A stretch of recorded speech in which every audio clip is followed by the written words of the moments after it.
could eat a page for hours. Please.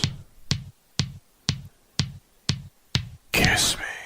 Greetings and salutations, this is Cage's Kids, the ultimate Cage cast, where we discuss each of the National Treasure's cinematic masterpieces and his life. We also try to glean whatever kernels of wisdom that we can from his character that week. And I'm Adrian. And I am Donioso Columbico. Hello. I am Linda Parmesan. Oh.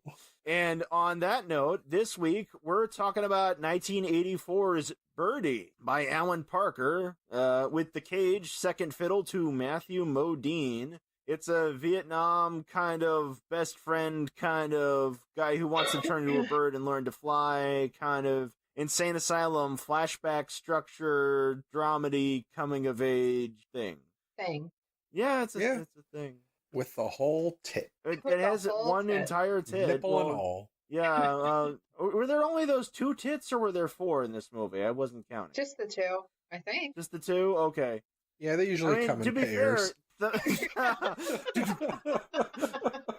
whole I mean, the theme of tits did get a lot of build-up before they actually showed up in that post-prom scene there. Yeah, because women are just nothing but mammaries. According to Matthew Modine, anyway. On the subject of the illustrious Mr. Modine, this is actually the middle of Matthew Modine's 1980s Vietnam trilogy, basically, because as we all know, he is Private Joker from Full Metal Jacket. And before this was actually his big break. He was in Robert Altman's Streamers, which is also about Vietnam. And before that, he just had small roles and stuff. And then Robert Altman financed Streamers himself. It's based on a play, and he's like, I want to be able to cast this shit myself. I don't want big time Hollywood leads. And so Matthew Modine was plucked from obscurity. Yay! And the world was better for it. It is. It is.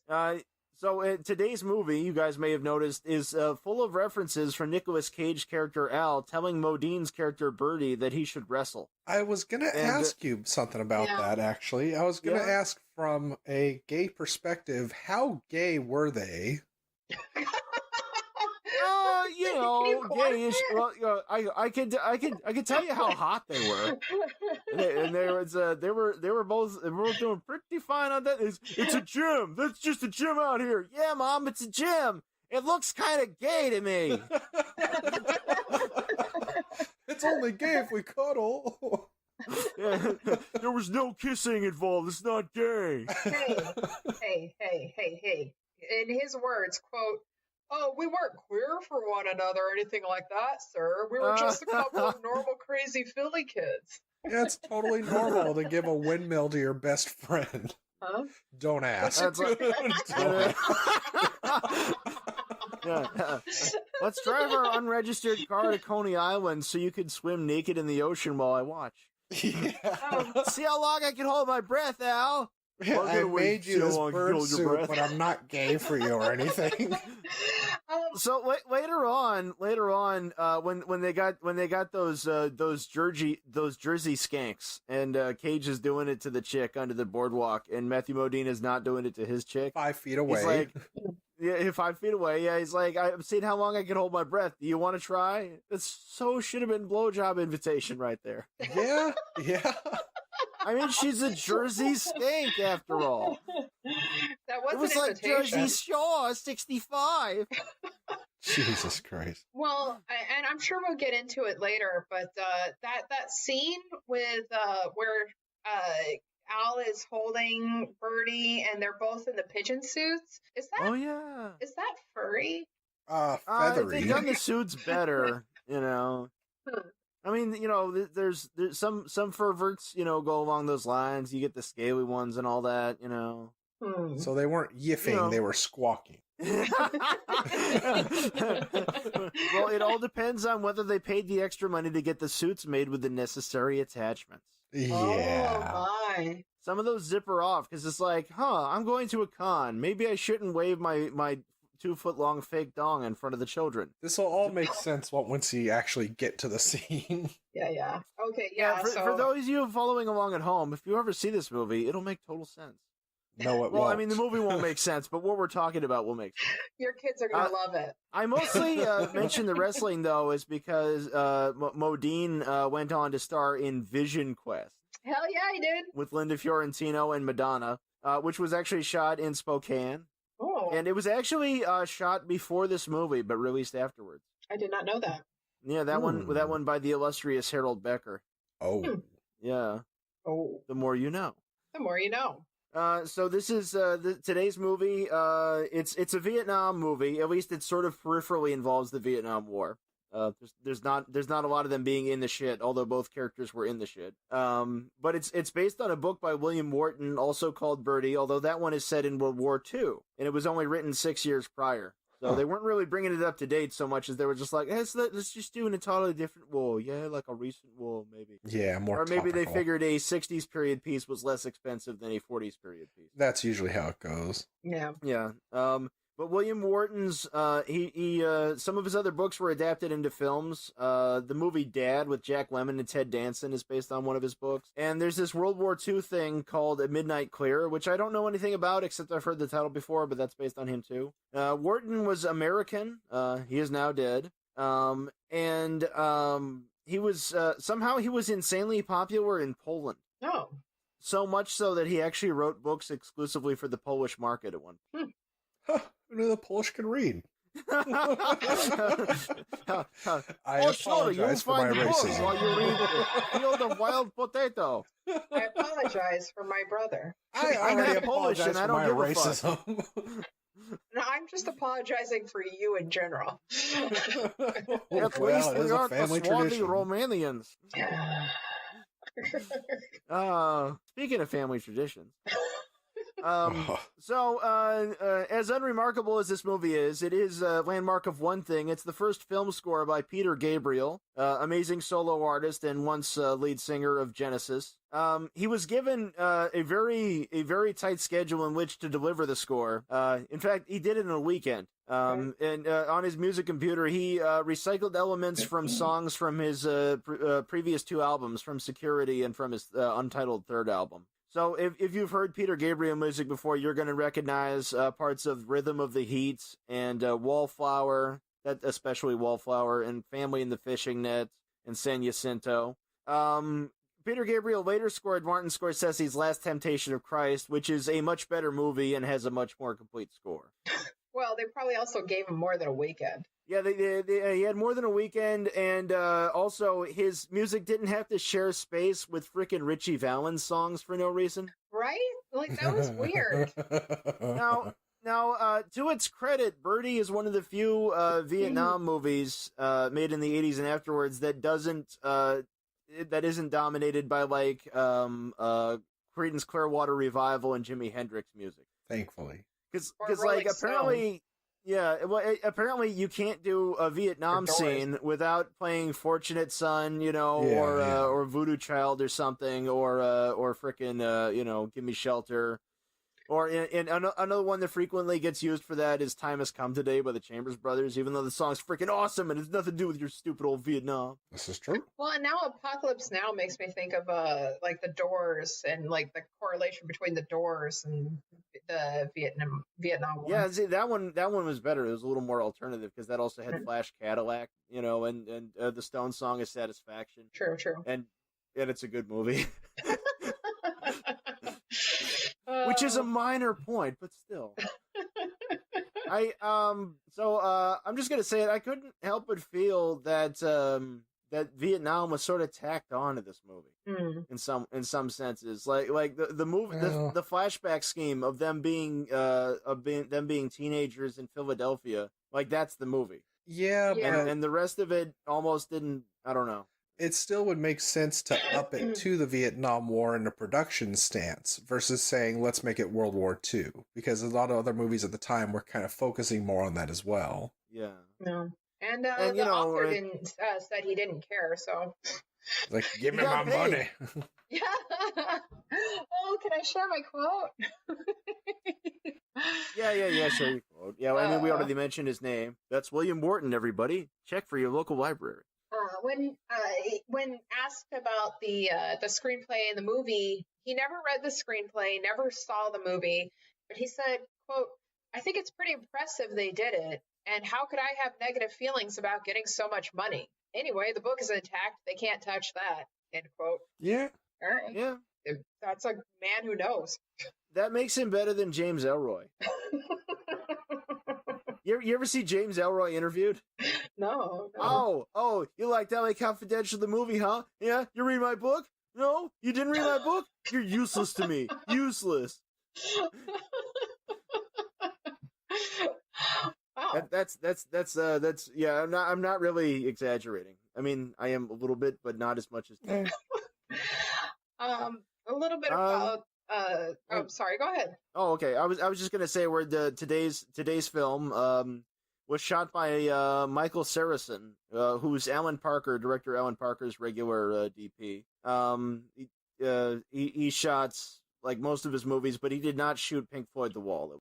Michael Saracen also worked with Harold Becker quite a bit. And the writers of the screenplay were Sandy Krupp. I hope I'm pronouncing that right. Yeah, they were. And Jack BIRRR. Yeah, they didn't do a whole hell of a lot, did they?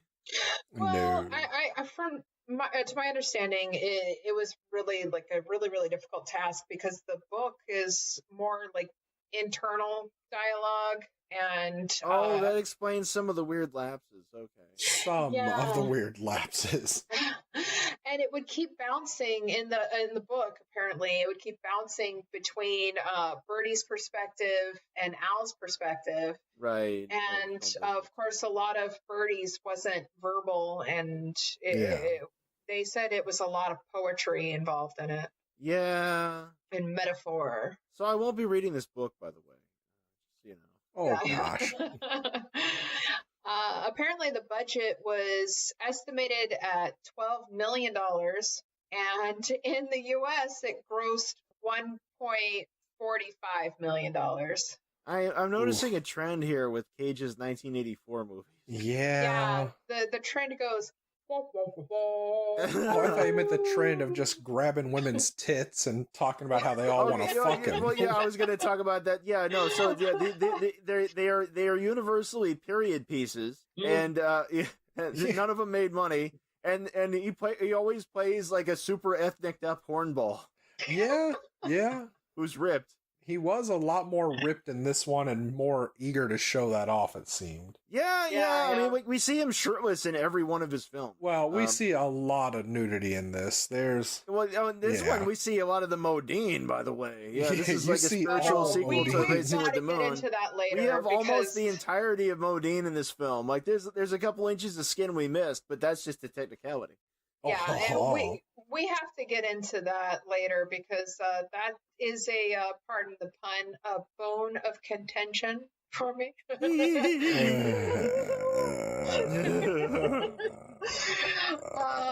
little bit on. Oh, sorry. Go ahead. Oh, yeah.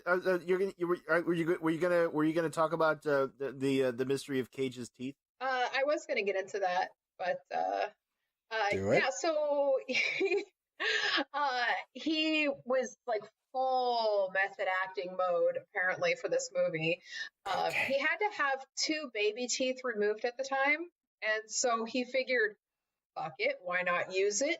And he asked the dentist to not use any sort of anesthetic so he could use the pain for his character. I mean, that's possible. I mean, method acting's a time-honored thing, Dustin Hoffman and Brando and Al Pacino and cocaine. Yeah. Our EVP keeps picking up on a Donnie ghost saying cocaine. It's not a Donnie ghost. There's a pimp named Slipback that lives here. He's a ghost, and every now and then he keeps offering me cocaine. I tell him, no, I don't want the sweet cocaine. Sweet cocaine. Is it really just Nick Cage, like, method acting? I happen to have the movie running silent in the background here, and we're in the part where the nurse comes and finds Cage in the supply closet, and she comforts him, and he grabs her boob. Yes, because again, that's the way to a woman's Speaking of heart. which, Well, sorry, I haven't, been around a woman in a long time, so honk. honk. Honk. Oh, And the aforementioned Modine scene after the prom where she's all like, well, you were so sweet to take me out even though you weren't into it, and how about a dab of sex? That was the funniest, most awkward thing of, I'm gonna weigh your tits in my hands and jiggle it them. was more like a handshake. He was following up the scene earlier. It's like, these are those mammary glands I Yeah. was mentioning. They are kind of Let's see if they get in the way. Ba-doing, ba-doing, These are the ba-doing. boobs I have read so much about. On that scene, I felt like that was an opportunity to really sort of just like make the bottom fall out for the audience, you know, and be like, you know, have one of those real oh fuck moments. And I feel like they dropped the tit on that one. Hello.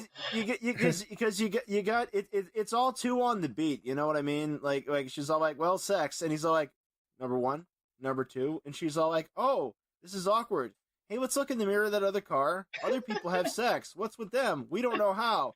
Modine's like, I agree, but it's fine. I'll see you in class. Better go now. So, what did you guys think gotta of go. the movie? Hi, Johnny. You're my favorite customer. It was yes. Well, That's hey, that, wait, that's wait, no. That's what I mean. That's what I mean. I'm not finished talking about his method acting, though.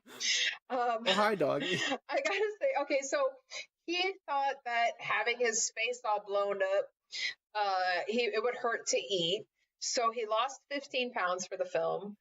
And also, he left his bandages on for 5 weeks. According to him, it was throughout filming, but I don't know if this is like after they did the flashback scenes. I don't know. I don't know how it works, but Now, do we know whether or not the Philadelphia stuff was shot first? I have no idea. Because I was couldn't thinking, find like, it. with the tooth missing and all that, you see him smiling in the Philly scenes. I don't know if he just, like, got an implant shoved in right quick. Yeah, you know, actually, when I was watching the, I was looking at his smile when he first meets Birdy, and he seemed to have he seemed to have all of his teeth then. Yeah, I thought he had all of his teeth. I don't know. Like, maybe we're just making I don't know. fun of it. You know, Maybe. it's the movies. They got movie trickery. It's magic. Like, they could have just blacked one of his teeth if they thought the character needed that, but, you know. Well, then he went not and had for a tooth. Cage, not for our national Not treasure. good enough for Cage, yeah. But he said that if he woke up sleeping on the side where the bandages were the heaviest, he'd make himself turn over because, quote unquote, that was the side that hurt. Okay. Fair enough. I've got to say, at this time in his life, he said he was talking about how it was difficult to make friends. So it was about this time in his life where he says, quote, "It's difficult to make friends. There aren't too many people I feel comfortable with right away. I met Johnny Depp playing Monopoly in a club. I'd been seeing his ex-girlfriend. At first we didn't like each other, but then we did. I told him he should be an actor, and he said, no, I can't. He could, he did, and the rest is history. But I do find it difficult to get along with other people. Not many are from the same tribe as me," end quote. So, for better or worse, he brought us Johnny Depp. All right. Hey, Like 1984, same year as A Nightmare on Elm Street Part 1. Yup. So, His death in that movie is like the most metal thing. isn't it though? The Oh, human yeah. body does not have that much blood. It doesn't matter. It was awesome. It was. And indeed furthermore, metal. I'm your boyfriend now, Nancy. This movie apparently has the first use of a sky cam in a feature film Oh, yeah. for the flying scene, such as it is. A computer-controlled camera on wires. Exactly. And I totally felt like I was flying. Absolutely on a camera suspended by 4 cranes. And I was flying by and looking to the side, like at the dog, and Oh, to hi, my parents. Like, oh, hi, doggy. You're my favorite customer. One more production detail, and I didn't find anything on this, but I just think I'm right. There's the part there's the Vietnam flashback with Matthew Modine in Vietnam, and he sees the bird, and the bird takes to the air, and then there's the big flock of birds. I'm pretty sure they just reused the shot of the bats from Indiana Jones and the Temple of Doom, but I can't find a source for that online. Would you be surprised? It wouldn't be the first time. Like Citizen Kane, there's one part where rear screen projected. There's some footage from King Kong, and there's Wow. pterodactyls that are passing for birds in that scene. Ooh. Yeah. All it needed was a scene of like a car going off the cliff and blowing up. Right? Also, additionally, Matthew Modine didn't actually audition for the part of Birdy, and he was apparently quite shocked when he got it because he didn't think that he was going to get the lead role. But, Yeah, I heard that he wanted Al originally. yeah. Everybody wants out. Would have been different. Yeah, but he said that he used the thought of I guess he was channeling the spirits of anybody who had been harmed in a war before, and to inform his character and his suffering. Either way, no matter what the fuck he did, I thought he did a great job. Oh yeah, no complaints. Also, in addition, to getting some pretty good Matthew Modine here, we also got more Cage in this movie than we have in most of the recent movies. Yeah. I think this is the most Cage Yeah. we've actually got since Valley Girl. He's acting the fuck out of this movie. Oh yeah. And in all that wrapped around, present day hospital stuff, he's got that bandage all wrapped around his face like a diaper. Like a face diaper. Yeah. So yeah. Maybe we should explain to the folks at home who aren't actually going to watch this movie that the present day in this movie is set in a military mental hospital where Nicolas Cage as Al Colombato is brought in to visit his I guess catatonic friend Matthew Modine as Birdy to sort of bring him out of it. And there's like that doctor who's supposed to be sort of His superior. yeah, kind of little bit of a heavy. A little bit of racist. Yeah, Yeah. And, Matthew Modine, he's those pretty flashbacks of working out in the gym, trying to fly. The outdoor gym out back of his house in crappy rundown Philadelphia. And he was pretty ripped in this film, so I'd say he had about 40 pounds of fapping power. Whoa.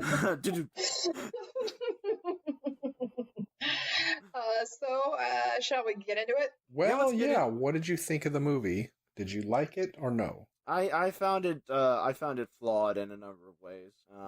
I think in some ways it's better than the ones we've been going through recently. Than some of the ones we've been going through recently anyway. I don't think it's this is kind of mean. I'm not sure it's as together as Racing with the Moon was. Yeah, well, yeah, no, just because Racing with the Moon was a bunch of disconnected bits, whereas this one there's a lot of stuff that just felt to me like actually superfluous. Mm-hmm. Like they were just putting it I'm not convinced this movie needed to be 2 hours long either. No. I enjoyed watching it, but and I really enjoyed the fuck you ending, but Damn it, that's what it was. All together, like That's what it was. Damn as it. a whole, it. You're right. I have to agree that it's flawed. It's the ending. The ending is why I question whether or not the Vietnam theme even needed to be present. Actually, because I'm like, okay, so this is going to be one of those tragic things. He gets back to his friend. And, his friend, like, he's flying like a bird off the damn... Oh, wait, no, there's a roof down there. Oh, he didn't die. I think it was kind of essential, though, just because that the Vietnam compared to World War II, we had to deal a lot more realistically at the time with PTSD and people recognizing mental illness that came from people coming back from the war. It's like no, I get that. Yeah. What I'm saying is that I feel like in some ways they didn't quite own it. No, I actually, compared to every other shitfest we've watched, I really loved this movie, but it was frustrating as hell. And the only thing I could come up with as a conclusion to this is it's like a disappointing date where it's like you're having kind of fun, you're not sure, so you decide, okay, I'm going to give this a chance. And then they decide, hey, I want to touch your boob. I'm like, well, I don't know. I'm kind of protective of my boob. It's like, come on, I just want to touch some boob. It's like, all right, I guess I'll give you some boob. And you're like, hey, this is kind of nice. Things are going well. And then the ending comes along, and then you're filled with regret. You're like, I gave you boob for this. Fuck that. And it's like, this, I almost cried. A handshake? No, it's like, I almost fucking cried in this movie. And it made me really pissed. No, I think the answer to that riddle of the Sphinx is Alan Parker. This is why okay. I'm not gonna lie. I have what amounts to a bias against this guy. This dude really pisses me off because he is not incompetent. He can put things together up to a point, and he's toying with becoming like a good filmmaker. You see little elements there. You're like, oh wow, maybe this is going to be like that one time you delivered a decent movie with Midnight Express. Which, if you ask me, was the only time. Yeah. But almost invariably, he's like that Anod guy who made Enemy of the Gates, where he's like got 3 things out of 5, but he can't get the other 2. He just chokes. Yeah. Well, and it's really frustrating because you see it approaching becoming a good or a great movie, but it doesn't have its head together enough to do the whole movie. Well, yeah, it just felt kind of like you combine part or elements of an art film with a real film. It's like I actually got invested in this. I'm like, okay, I want to see where this is going, because something I felt was kind of missing was Birdy actually a bit autistic, or what the fuck? Because just his general oddity and his disassociativeness with everyone. Right. I'm pretty sure that I looked it up, and I'm pretty sure that he has what they call species dysphoria, where he relates to another species. Well, I mean, that was altogether. Kind of obvious, but it was also just completely disassociative of everyone. Everything he did revolved around birds, even his wanting to eventually fuck a bird. Right. I just... you'd think it being like the kind of weird introspective kind of a character thing that it was, is that we would get more of a handle on it, and we don't really get into why, because he's sort of that way all along. Yeah. And, we got a story about a wicker chair. Yeah. But I feel like I don't know. I feel like that's kind of life, though. I mean, does anybody have to have a reason for being? It is and it can be, but in a movie like I don't know. It's like you say that, Linda, but then it's like if you have friends that are like that, you still talk with your friends about what the fuck is their deal, and that's just. You can say that, that's life. People have oddities, but you're still going to question people after they're not there. What the fuck is their deal? Yeah, it's like that time where you kept wearing that cat kagurumi and going up to people and yelling, "No!" Well, that was a phase. I was like, Donnie, what's going on? What's happening? I see what this is. This way? Y'all were just judging me for all those furry conventions. Yes. Like the indomitable racist Mel Gibson said, if this is all you see of me, then you don't see everything. You mean the cat kagurumi? Okay, well, I'm going to venture to say that maybe Birdy's problem is rooted from his mannish mother. See, that's also something I noticed too, was the contrast between their parents, was that Nick Cage had the overbearing father and the coddling mother, but then it was exactly switched around with Birdy's parents too. They should have done some 1960s wife swap. Oh, no. There was something that in my head I kept kind of holding back because I didn't like that I kept finding grounds for this to root up as an actual theory, but I legitimately started thinking this movie was going to be like Jacob's Ladder, because everything in it would make sense. That's actually one of the movies I kept thinking about. It's like the end of the movie when he's like, you see... Spoilers, Birdy and him escape the mental asylum, and he thinks Birdy falls or flies off the fucking edge of a building and dies, but then he's fine. He's looking back at Nick Cage like, what? I landed on another rooftop. I'm okay. What's your problem? And Nick Cage just has this moment where he has a look of realization like, oh fuck, maybe this is all in my head. And I was like, please, God, say that's exactly what the fuck's been happening. That's what another movie would have been, because you get the creepy bits with the doctor and his secretary talking to Cage as if he were a mental patient. Cage thinking that he's cracking up. Yeah. And if he looks over the side of the roof and Birdy's not there. Yeah, see, that's what I was expecting. Even when I don't know if that would have made a better movie, but that would have made a movie that made sense. Yeah, I kept getting that feeling too, because there were some times where it was like, wait a minute, is he the patient? Yeah, it's like when they first meets Birdy in the asylum, and it's like the doctor keeps hinting at, what do you see? What does he look like to you? And yeah, what do you think? What do you think of your friend, huh? What do you think? What are you asking me? Yeah. And so if this was a Jacob's Ladder movie, it would have been fucking beautiful. That whole thing with him not trusting the doctor and holding back information from him, and then at the end, when he calls Birdy in front of him the first time, and he's like, what do you mean, Birdy? It's like, oh yeah, I didn't reveal anything to you, and you're his doctor. Yes. Yeah, right.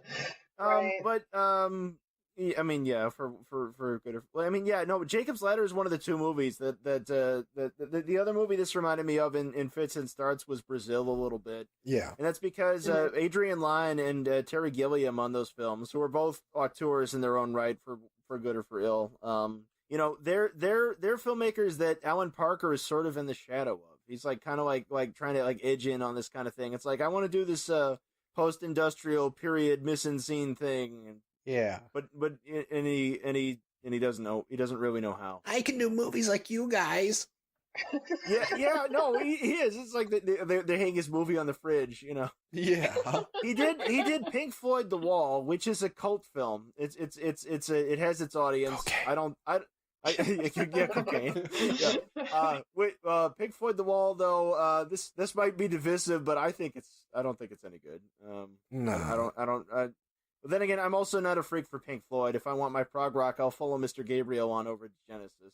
Yeah. Or Yes, or King Crimson, or pretty much Alan Parsons Project, you know. Like, or the Apple. Yeah. It's God! How you doing? Well, we did get another theme running with Cage when he continues to tell us repeatedly that he's an amazing, handsome man, and he actually did again get another woman by going to war.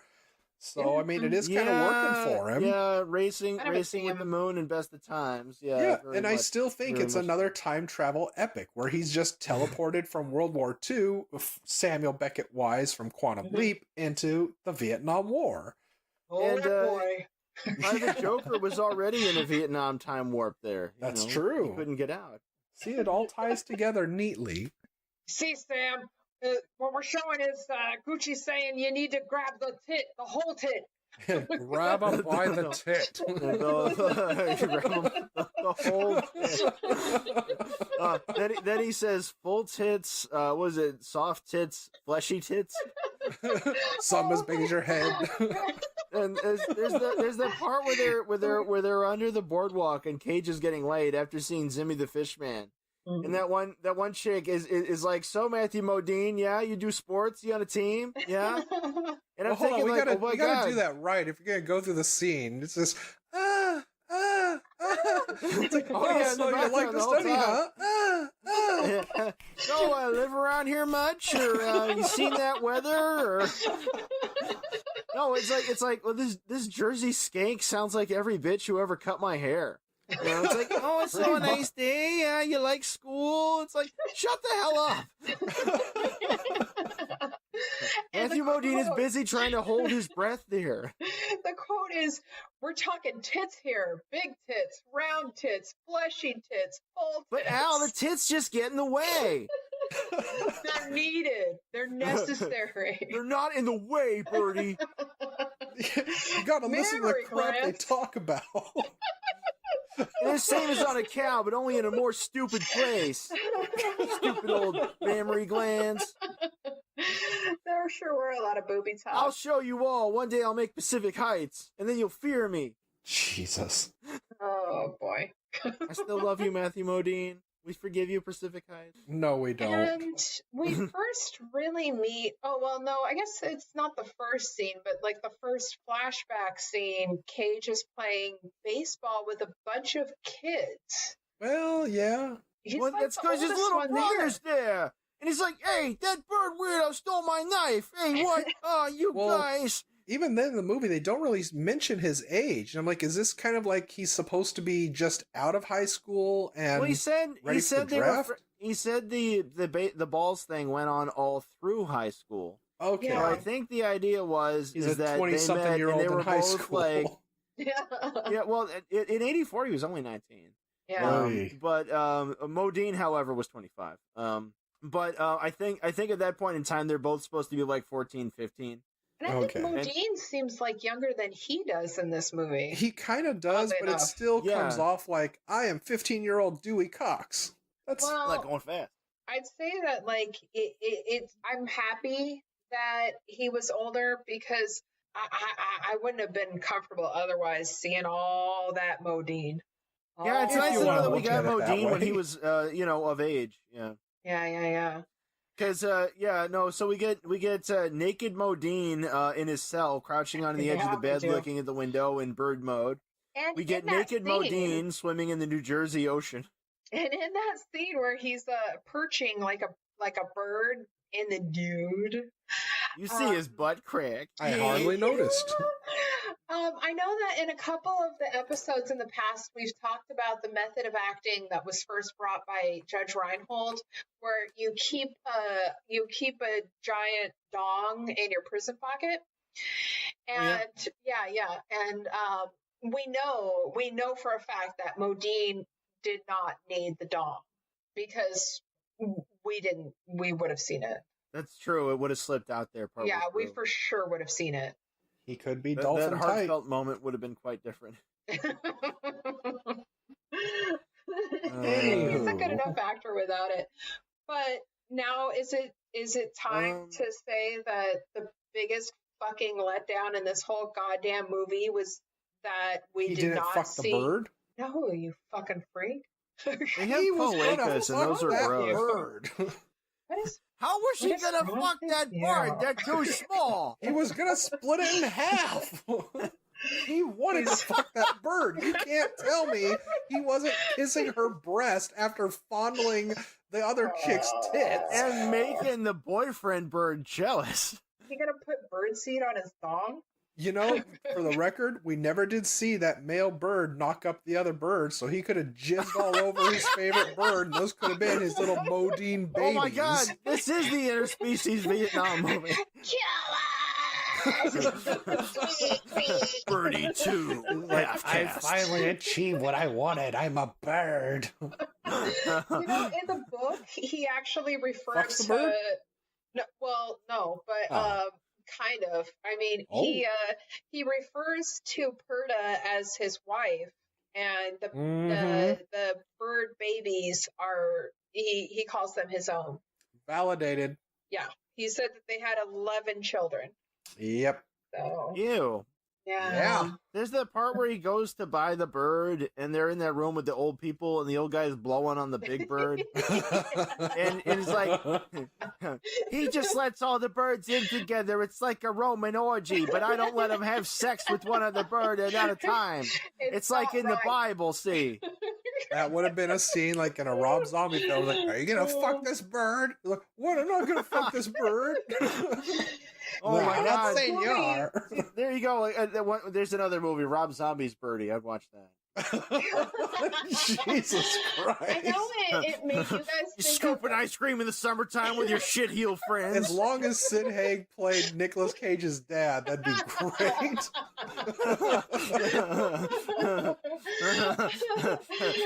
Are you queer for that, man? Tutti fucking fruity.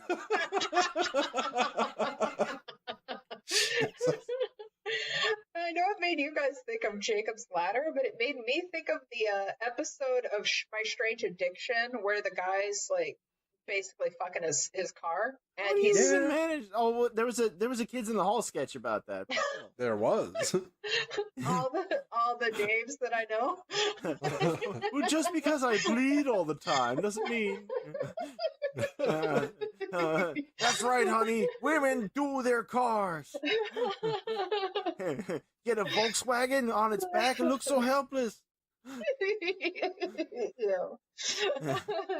But no, the biggest upset, the biggest disappointment in this whole goddamn movie is that it's just one giant Modine dong tease. I wanted to see me some Modine dong. And it's only teased harder when Cage walks in and dumps in that leather satchel full of balls. Yeah, what the fuck, man? There was a lot of ball action. Merry Christmas, Birdie. God bless us, everyone. Yeah, I've been waiting 30 years for these balls. Is there a thematic reason that La Bamba plays throughout the film? Yeah. I mean, La Bamba was my favorite song when I was 4 years old, but later I heard other songs and it sort of changed for me. I love Richie Valens, and that was the first. I think that was one of the first songs that Donnie and I learned how to play on guitar. Yes, it was. Oh, weird. La Bamba. But is it because Richie Valens died in a plane crash? Yes, he did. Well, then they could have had some Big Bopper as well. Yeah, but you don't want it to be weird. too weird. What? Oh, damn. You are what? It's like we already have two guys dressed up as fucking pigeons, and we have a guy kissing a Pigeon bird and wanting to I fuck made the you bird. a pigeon suit, Al. Yeah. Oh my god! I seriously I thought made it was you a gonna pigeon turn into suit. a horror movie at that point, and I was really Oh hoping man! for it. Oh man! Oh, that would have been so much better. Well, as soon as I saw him in the suit, I started thinking of A Christmas Story, where it's like, I like the Wizard of Oz. It's like, I like pigeons. I feel like the Invisible Man. Well, I mean, he like the way he comes out, like the reveal is like, I made you a pigeon suit, Al. Do you see? Do you see me? I thought all we have to do is change it to I made you a woman suit. We can be together forever. You're like, what, a size 14, Birdy? You know, they could do a team up later on of Nick Cage in his bear suit and Modine back in his pigeon suit, and then you can have bear versus pigeon. Sequel to Bear versus Whale. Yeah, That's a reference see? you at home won't get. Yeah, it's a film that Adrian and I have been dreaming about making for a while. We watched entirely too many sci-fi original and Lifetime original movies while drinking too much Boone's Farm. Good times. And you know, what was going to have Busey as Bear, right? That's right. Yeah. And it's been Whale. real, and it's been fun. Just hasn't been real fun. Gary Busey, if you're listening to this, you can get in touch with us via cageskiss.com. There's the contact us section. Have your people get a hold of our people. We'll make this happen, We're Bobby. waiting to hear from you. Yeah. And now I think we need to have Modine's dick. No. Modine dong. So how or who could have done love this you, Matthew better? Modine. For Cage's character, I think since Modine. Matthew Modine for both roles, amazing. It's a mind fuck. But I think since Cage's character of Al is largely talking to Birdy in the cell at the psych ward that looks like a men's room, and Modine is not talking back, I thought you might offer this role to Tom Hanks, since he proved that he can act with the brick wall. That's true. In such films as Castaway or Joe versus the Volcano, movies. Could we see his dick? Oh yeah. Look, you can ask Carlo. Like, there's nothing sexual about it. I just have a fascination with seeing naked celebrities. If he would volunteer, I think we might find that it was big. I see what you did. And then he could flop the bosom buddies. See, this joke. We have fun. Yes, you do. One of my biggest regrets in my life is that I will never have seen Peter Falk's dick when he was alive. It probably looked better then. Yeah, I prefer to see it when he was alive than now. But we got Harvey Keitel, and that still counts for something. Yeah. Well, I guess you can't doodle with a dead noodle, so there's that. Not with that attitude, Birdy. Jesus. You don't have to hold on to me. I'm just gonna let go and fall to my death on this pile of fucking dirt. But I'm gonna live. Did anybody else think that fall scene was kind of underdone? Kind of like, oh look, he kind of just plops on the dirt, like, oh yeah, you fell 6 stories, I believe it. They had to keep where's my dust cloud? But they had to keep going back. Like it played 3 times? 4 times. I counted. It was 4 times. Again with the landings, it's like you don't do that. You make like Richard Donner and you shoot from 9 angles while he's midair, including one where it's POV. Richard Donner's awesome. Well, it was no Hans Gruber, but it still worked. Yeah. He should have broken something.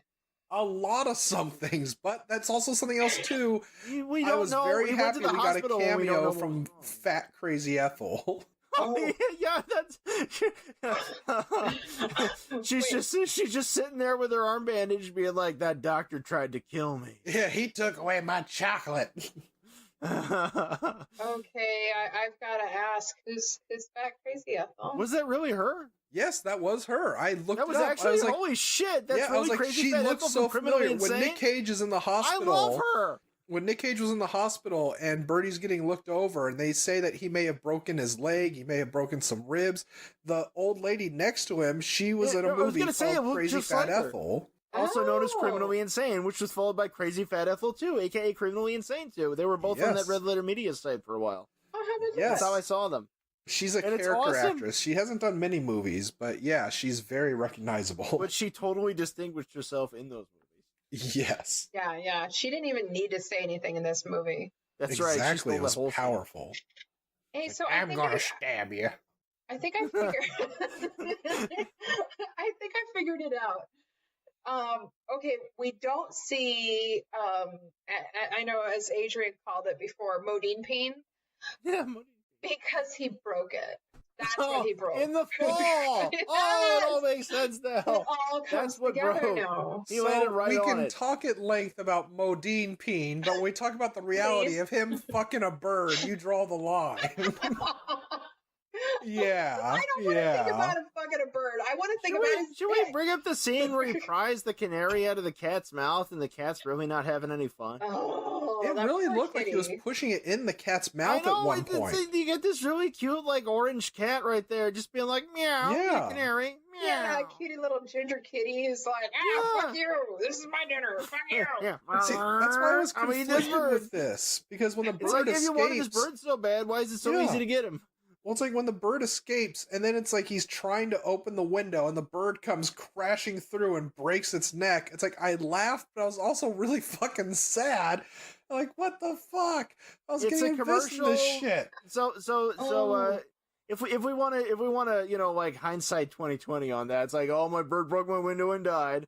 It's either a commercial for window screens or for him having closed the drapes and the bird not attempting to re-enter through glass. Yeah. Right. But I just, the only thing I can say Nick Cage actually did really well, that actually was very good and where I cared about the fucking movie, was his speech to Birdy, understanding how the world works. At least his version of. Oh yeah, life is shitty. Yeah, and it's just how you're brought up to think that you know how shit works and that nobody can tell you what to do, and suddenly you realize you have no grasp on the world itself, and that you just feel you're being swallowed up to it, to the point where you're just like, fuck the rest of the world, fuck everyone else, let's just stay away from people altogether and be crazy. Shit at the wall. And it's like, that was great. That was very cool. I think that was the scene that actually made me cry. Yes, it's like, that's why I said, it's like, I really wanted to get invested in this, and I really enjoyed it, and I started like, oh my god, I'm gonna fucking cry watching this, and then it's like, it's a big joke, haha, lol, fucking start playing La Bamba, bitch. But that was one of my favorite quotes, is that we should just hide out and not talk to anybody, and every so often go crazy and run up the wall and spit. Yeah, like I also love that scene this where time you get to be the pigeon. Fucking fuck. Yeah, who's Perda in that thing? But during that scene when Perda flies literally through the window, I couldn't help but notice it's also the scene where I don't know if Al got drafted or if he volunteered and was just going that's another thing I wanted to bring up. I found that conspicuously absent, like, the 4 times I went through this movie. I probably watched. Yeah, I think he said he was drafted when he was talking to his superior. I think he said he was drafted in. That they both. We just never get the bit where Birdy finds out he has to go. Like, you'd think that would have been a moment to include. Yeah. As opposed to the part where their shady friend from the junkyard abducts dogs to electrocute. Oh god, we didn't even talk about that. We didn't. You know why we didn't talk about it? Because it was completely superfluous. They're like, wow, life is sure fucked up. Dogs get electrocuted to make dog food. It's like, well, yeah, but you didn't really weave it in there, dude. It's just kind of sitting on the end. But that scene where like Perda dies and Al is taking off, it kind of made me like it supports your guys' theory of like Jacob's Ladder, where it's not really happening, because it's just like he's so disconnected from that scene and from saying goodbye. And it's like he only starts crying once Perda's dead, but like Perda's dead and his friend has gone off to the war all at the same time. It just seemed like a... Well, that's why Nick Cage said that he wished he had left on better terms than how they did. This is going to come across as kind of a weird question, but this is something that sort of got. Did he fuck the bird? Well, well, yeah, we know he did. How else did she have those baby birds? Duh, it's nature. I mean, he was laying naked in her poop. But this, ew. Okay, now I try not to let that color my perception of this film, my bias too much, but birds are horrible shedding shit monsters. Yeah, they are. Sorry, yeah. you know, like, I have a very close friend, a very dear friend in Illinois, you know, and he's really into birds and, like, bird watching and all that, and it's like, more power to you, dude. It's like, and when they're in nature, it's fine. You don't have to do anything, you know, but, like, you're gonna keep them and clean up their poops? Yeah. God, no. At least the dog will play with you. Yeah, and sometimes it'll just eat the Fuck shit. dogs. Yeah. Well, yeah, electrocute him and sell him for dog food. Dogs are fucking mongrel animals that need to die. Except for corgis. Good day. I like corgi dogs. They're like little smiley footstools. Eh. I'm kind of OCD though. I can't have pets of any description. You know, like they're gonna poop eventually, and I'm just not gonna be able to deal with it. You're just gonna lay naked in it. Yeah. It's And listen to the everywhere. Manhunter soundtrack the whole time. God fucking damn it. Oh, hey, speaking of Michael Mann, by the way, Peter Gabriel has an interesting distinction. In 1984 and 85, when Miami Vice was still good, and you know, the first half of 86, the soundtrack to that show was like basically what was the trend-setting shit right there. The songs that made it onto there, that was like muy bueno exposure, right? Mm-hmm. No artist was featured on Miami Vice more than Peter Gabriel. Oh. He actually appeared more than Phil Collins. Well, how about that? Believe it or not, even that. though they're both musical geniuses, you know. So, Yeah. what point are we at here now? I mean, Well, I was gonna ask, like, when you're watching this film, did it feel like you should be did- masturbating? Yes, all the time. I mean, those two guys just keep taking their shirts off. Without mercy. The girl can't help herself. No, but okay, so the visuals here, the things, because locations don't really matter, right? Like not in what they objectively are. It's how how a filmmaker portrays them. In the portrayal of this film, the way it was, did this feel especially American to you? Did this feel like American life? Did this feel like Americana to you? Since we're doing a film about Vietnam in the 60s. Loosely. But did it? And I'm not talking about films that oversell it, like fucking Forrest Gump or anything like that. You know, I'm just talking about like, because I feel like, honestly, I feel like Alan Parker sort of missed the boat on his subject. It kind of felt get like scenes the Italian making their version of Americana. Right? Yeah. No, it's like a mockbuster. Well, you get the part. It didn't feel like the 60s to me. It felt like much earlier. Yeah. Well, yeah. That's probably because of the use of the locations, and that's why I bring up Alan Parker again. It's like because the high school, right? You know, it's like we just had class. I'm gonna go have some mystery meat, American high school, teenager, and Matthew Modine's like, yeah, I do American high school 1960s things, but I have to go to the eerie room under the school and watch my father who works here shovel coal. Yeah, exactly. Like we were in a British boarding school in 1939. Which again, I have to give them. And scenes in the hospital too. I'm kind of like this. Wait, yeah. Is his dad Freddy Krueger?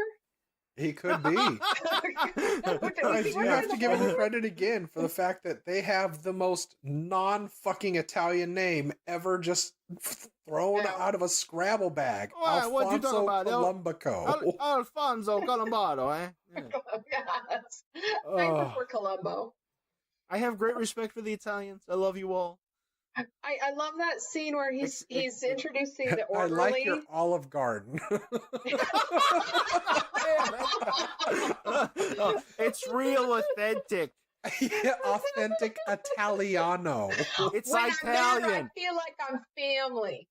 Quit throwing your balls in my yard. You see this? I keep it now. I love that scene though when the doctor is introducing him to the orderly, and he says, "You'll like him. He's Italian." You'll like him. He's Italian too. Hey, how you doing, Nicolas Cage? How you doing, Italian American? Hey, what it is? Meatballs, right? Pasta fondue. Yeah, I don't even know. Paisano. Pizza balsa. Pizza balsa, right. You ever watch The Sopranos? It was beautiful. I'm going to go listen to my Frank Sinatra records. Never been to Sicily, real nice. He was as Italian as he was fucking Irish in the last movie. Picture it, Sicily. Yeah, if we go by Nicolas Cage performances, Italian Americans are always ripped high school guys who boob grab. Yes. Boob grab! Ow! Hey, so a little bit off the topic, but I did. Please. I was gonna get a little off topic too, but I'll let you go first. Just a tad off topic. Toward the end of the movie, what the fuck when he like gives a running kick to the orderly's nuts? Yeah, it was kind of a wide open shot. Yeah, Wide open come on. faces. He's just doing his job. He's just doing his job. Well, again, that's what got me. It's like, okay, Again, he shoved the guy. only time we and see black people is the guy who's wounded in Vietnam and the one orderly who runs in first. Yeah, Neither of them have any lines. which still, it But bothered Danny me. Glover was almost in this. Birdy was One a gets fucking done. troll. I was like, why didn't you talk to him? I didn't have anything to say to him. Like, you fucking bitch. it's like I felt like the movie had to be 5 minutes longer, Al. Yeah, which again goes into the whole Jacob's Ladder thing. Yes, It's like he's yes. doing the fucking frog routine from He's Warner imagining Brothers. Birdie the whole time. Yes. That's what I'm thinking. Like, oh, how fucking like convenient is that he just shuts the fuck up when the doctor's there? Yeah. So I totally agree with you that it seemed a little too Jacob's Laddery to me. Although did, that but- scene, like the car scene, is also like, hi doggy, we're in a hurry. Yeah. We don't want to do an entire scene. We have a complex flashback scenario that we have to play out here, so we're not going to actually develop anything. But something I will say I think Nick Cage was genius on was when he said, I'm calling bullshit that you're not acting like a bird, even though you're trying to. And I think the main reason he knew he was full of shit and not actually psychologically believing he was a bird is because he was still shitting in the toilet, unless that poor lady was having to clean shit off the floor all day. Oh, dude, Hey, Tom no, Six the is orderly Birdie. said Just a that- full-on deuce on camera. It's like, we want you to commit and drop a deuce on the fucking floor. I'm just gonna put this out there right now. I know people listening along at home. You may not know us very well by this point. When you're listening to a podcast, like the opinions of the people that you're listening to sometimes color whether you continue to listen or not. So I'm just gonna put it out right now. I really enjoyed the first two Human Centipede movies. They really were great. You wanna I still put that haven't out seen there? part 3. Don't. I'm putting that right out there. They fuck a shanked hole in a man's kidney in part 3. Well, Oh who hasn't shit! been Is there? it still streaming? Yeah, I hope so. Well, I know Oh. what we're doing after this episode. For those following along at home, I watched David Cronenberg's Crash on purpose, and I own it on DVD. In fact, that was my first DVD. And after this, we're gonna go have a big ol' ice cream party in the kitchen. Woo! Yeah! Don't Google ice cream party. Oh. Same with windmill. Do Is not it gonna look be up like giving that a lemon windmill. party we had that time?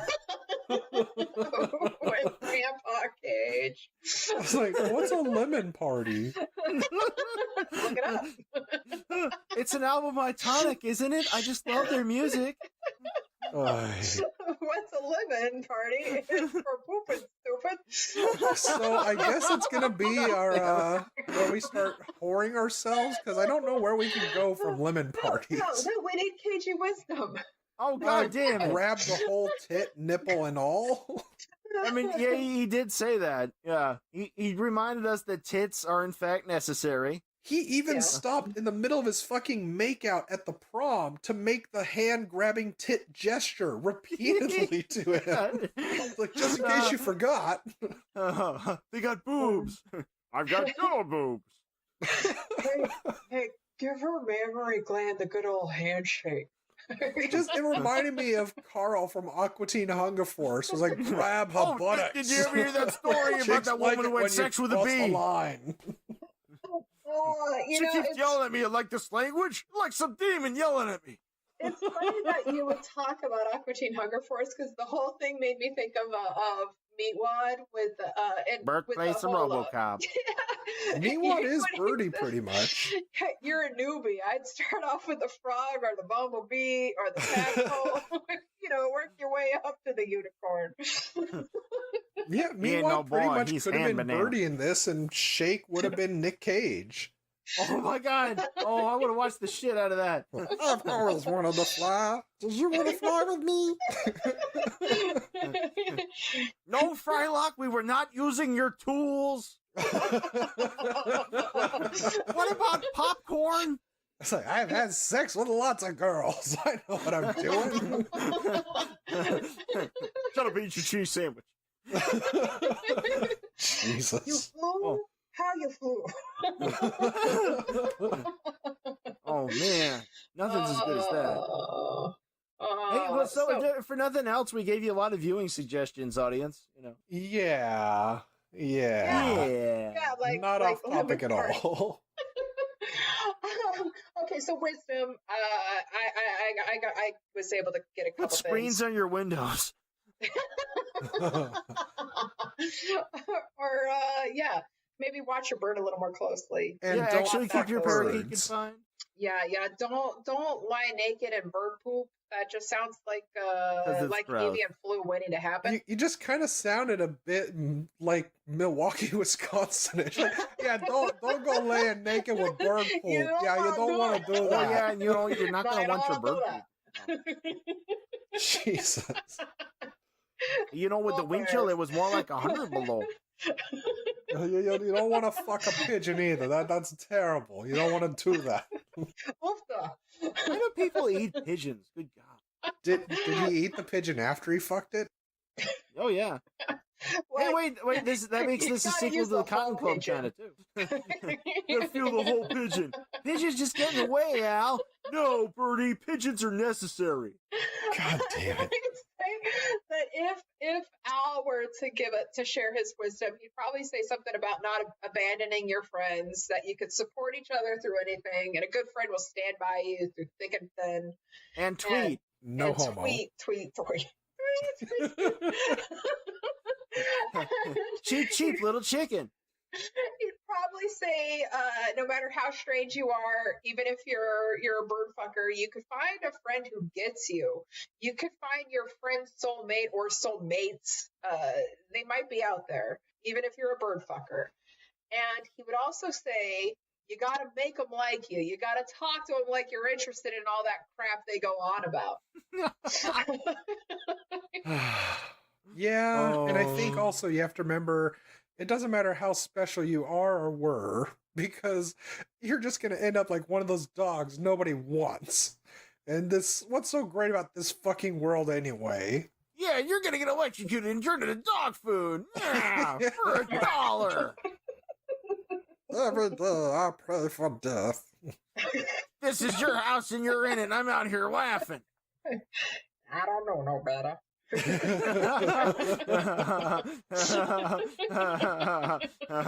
what do we have to professionals? They wouldn't now, use the old chickens.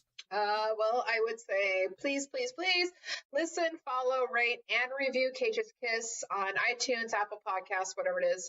Admit to your friends you listen to it. Yes, please. Pour us out, please. And Stitcher and Spotify, especially on iTunes. We could use all the help we can get. If you like the show. If we made any glaring errors, rub our faces in it, please. Oh, yeah. Yeah, God, yeah. And if you like the show, please tell your friends about it and rate and review us. If you don't like the show, if you fucking hate us, go ahead and troll us. Go ahead and give us that bad review. Tell your friends that, too. Yeah, tell all your friends how god-awful we are. And speaking of which, I would like to give a shout-out to somebody who actually gave us a good review. Holy crap. Nomi X on iTunes. Where you at? Where you at, my chud? Thank you so much for the review and the rate, NomiX, and for not trolling us.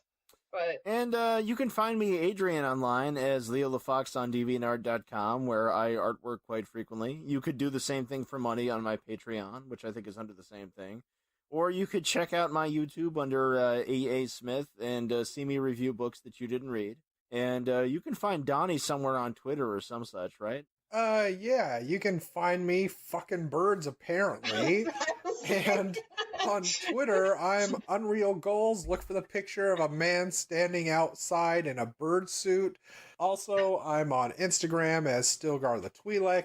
Please don't follow me. I rather prefer following porn blogs and bird fuckers. And you made us a pigeon suit. I did. Just for you. For you. I don't want to be a pigeon.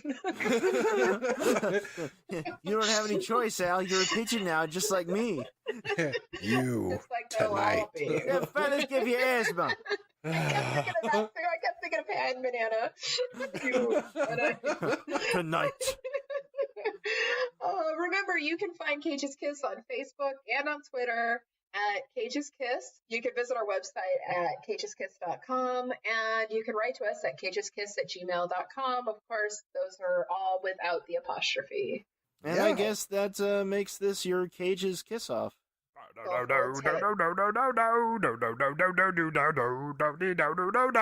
This is your Cage's Kiss Off. We gleaned all the wisdom we could from this film, so you don't have to watch it. Linda bought this on my voodoo. It cost $13.99 and will haunt my dreams till the end of my days, the end of my days. Don't watch this movie. Don't rent this movie. This film's ending is so clever. This film's ending is so clever, said no one ever, but it makes it feel artistic. Don't have sex with any birds now. It's highly immoral and also illegal in most places, and God will likely judge you. Don't watch this movie. Don't rent this movie. We watched it so you don't have to. Don't suffer through it and save yourself the money. Donate us your money. We want all the money.